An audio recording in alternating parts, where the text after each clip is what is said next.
আসসালামু আলাইকুম রহমতুল্লাহি ওয়া বারাকাতুহু। আশা করি সবাই ভালো আছেন। আমি সংযুক্ত আরব আমিরাত থেকে বলছি। আজকে চীনা হাঁস দেখাইতেছি আপনাদেরকে।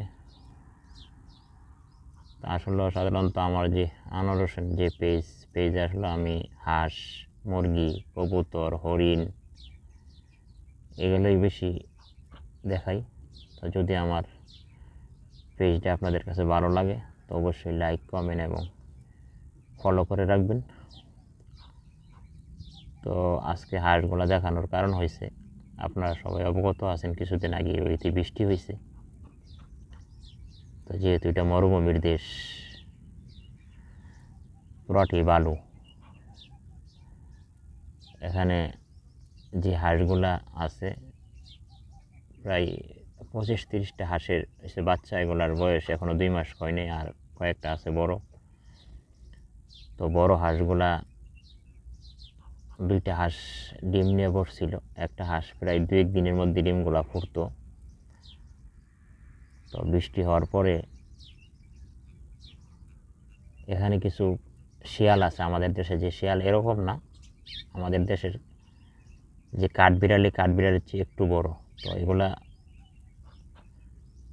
যাতে ছোটো হইলেও মারাত্মক, যদি হাঁস মুরগি যে কোনো জিনিসের ভিতরে ঢুকলে তারা না খাক সবগুলোকে মেরে ফেলবে, তাদের টার্গেট এটা। তো ডিমগুলো 2 দিনের ভিতরে ফুটতো। আসলে এখান দিয়া অনেক দূর থেকে ওই দিক দিয়া, ওখানে আমি আসলে পাথর মতন দিয়ে রাখছি, ওখানে অনেক দূর থেকে গর্ত করে আসিয়া পুরা ডিমগুলোকে খেয়ে ফেলে। সাথে আরেকটা হাঁস ছিল,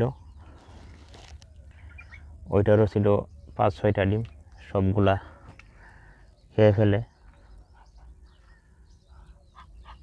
তো বৃষ্টি হওয়ার কারণে যে বালুটা একটু পড়ছে, তার জন্য গর্ত করতে শিয়ালের জন্য একটু সুবিধা হয়েছে। তো শিয়ালে ডিমগুলা খেয়ে ফেলছে। আর আপনারা জানেন হাঁসের ডিম অনেক বড়, সর্বমোট মিলাই প্রায় 21টা ডিমের মতন শিয়ালে খাইছে।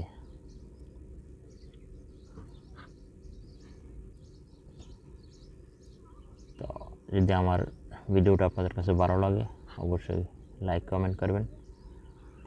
তো ভালো থাকবেন, সুস্থ থাকবেন। আল্লাহ হাফেজ।